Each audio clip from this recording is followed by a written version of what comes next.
নমস্কাৰ বন্ধুসকল, আজি হৈছে সোমবাৰ। দিনটোৰ কেইবাটাও গুৰুত্বপূৰ্ণ খবৰ আপোনালোকলৈ লৈ আহিছোঁ। প্ৰথমটো গুৰুত্বপূৰ্ণ খবৰ, মীৰা বৰঠাকুৰ গোস্বামীয়ে মন্তব্য কৰে যে ভূপেন বৰা ইতিহাস হ'বলৈ বেছি দিন নাই। ভূপেন বৰা কোনো ফেক্টৰ নহয়। বিজেপিত ভুৱনেশ্বৰ কলিতা, ৰূপজ্যোতি কৰ্মী, ৰাণা গোস্বামীৰ দৰে অৱস্থা হ'ব ভূপেন বৰাৰ, মীৰা বৰঠাকুৰৰ দাবী। অসম প্ৰদেশ কংগ্ৰেছ কমিটিৰ প্ৰাক্তন সভাপতি ভূপেন কুমাৰ বৰাই দেওবাৰে ভাৰতীয় জনতা পাৰ্টীত যোগদান কৰে। ইয়াৰ লগে লগে ভূপেন বৰাৰ বিৰুদ্ধে কংগ্ৰেছ নেতাসকল সৰৱ হৈ পৰে। অসম প্ৰদেশ মহিলা কংগ্ৰেছ সভানেত্ৰী মীৰা বৰঠাকুৰেও প্ৰাক্তন সতীৰ্থ ভূপেন বৰাক তীব্ৰ সমালোচনা কৰে। পূৰ্বে কংগ্ৰেছ এৰি বিজেপিত যোগদান কৰা একাংশ নেতাৰ উদাহৰণ দি ভূপেন বৰাই তেওঁলোকৰ দৰে অসমৰ ৰাজনীতিৰ ইতিহাস হ'ব বুলি দাবী কৰে মীৰা বৰঠাকুৰে। তেওঁ সংবাদ মাধ্যমৰ আগত কয়, ভূপেন বৰা আজিৰ তাৰিখত আমাৰ বাবে ফেক্টৰ নহয়। মোৰ বাবে এবছৰ আগৰ পৰাই ভূপেন বৰা ফেক্টৰ নহয়। ভূপেন বৰাৰ দৰে নিৰ্লজ্জ মানুহ নাই। তেওঁক কংগ্ৰেছে যথেষ্ট সুবিধা দিছিল। তেওঁক দলে অসমৰ সৰ্বোচ্চ আসনত বহুৱাইছিল। দলৰ সৰ্বোচ্চ আসনত বহি হিমন্ত বিশ্ব শৰ্মাৰ সন্মুখত কথাবোৰ লিক কৰি আহিছিল। খবৰ লিক কৰি থকা মেইন মানুহজন তেওঁ। তেওঁৰ দৰে সুবিধাবাদী নেতা নাই। আন এক খবৰলৈ আগবাঢ়িছোঁ। ভূপেন বৰাৰ বিৰুদ্ধে মুখ খুলিলে ৰকিবুল হুছেইনে। ৰকিবুল হুছেইনক দোষাৰোপ কৰা ভূপেন বৰাৰ আক্ৰমণ ৰকিবুলৰ অত্যাচাৰত কংগ্ৰেছ শেষ হৈছে বুলি কৈছিল বৰাই। ৰকিবুল হুছেইনে কংগ্ৰেছৰ স্বেচ্ছাচাৰী শাসন চলোৱাৰ অভিযোগ। সকলো ক্ষেত্ৰতে ৰকিবুলে হস্তক্ষেপ কৰাৰ উঠিছিল অভিযোগ।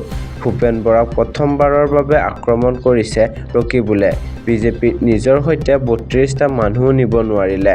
বিহালী এৰি চামগুৰিৰ নিৰ্বাচন খেলিব খুজিছিল ভূপেন বৰাই। চামগুৰিৰ নিৰ্বাচন খেলিব বিচৰাৰ প্ৰকৃত কাৰণ ক'লে ৰকিবুলে নোকোৱাকৈয়ে চামগুৰিত নিৰ্বাচন খেলাৰ মন বৰাৰ। পাণ্ডৱ ত্যাগ কৰি কৌৰৱৰ পক্ষ ল'লে ভূপেন বৰাই।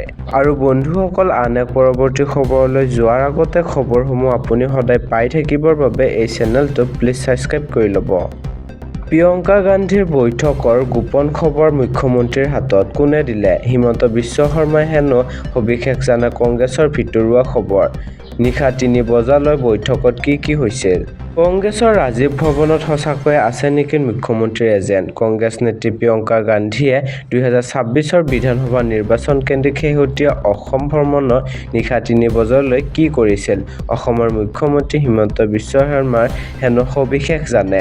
দুদিনীয়া অসম ভ্ৰমণত কংগ্ৰেছৰ ৰাষ্ট্ৰীয় সাধাৰণ সম্পাদক তথা প্ৰাৰ্থী বাছনি কমিটিৰ স্ক্ৰিনিং কমিটিৰ অধ্যক্ষা প্ৰিয়ংকা গান্ধীয়ে নিশা ৩ বজালৈ দলীয় কাম-কাজ কৰালৈকে অসমৰ চৰ্চা অব্যাহত থকাৰ মাজতে বিজেপি নেতা অসমৰ মুখ্যমন্ত্ৰী হিমন্ত বিশ্ব শৰ্মাই কংগ্ৰেছ দলীয় গোপন নথি দেখুৱাই কৰিলে বিশেষ মন্তব্য। ক'লে যে বেলেগ কাম নহয়, কেৱল কাজিয়া ভাঙোতেই নিশা ৩ বাজিল প্ৰিয়ংকা গান্ধীৰ।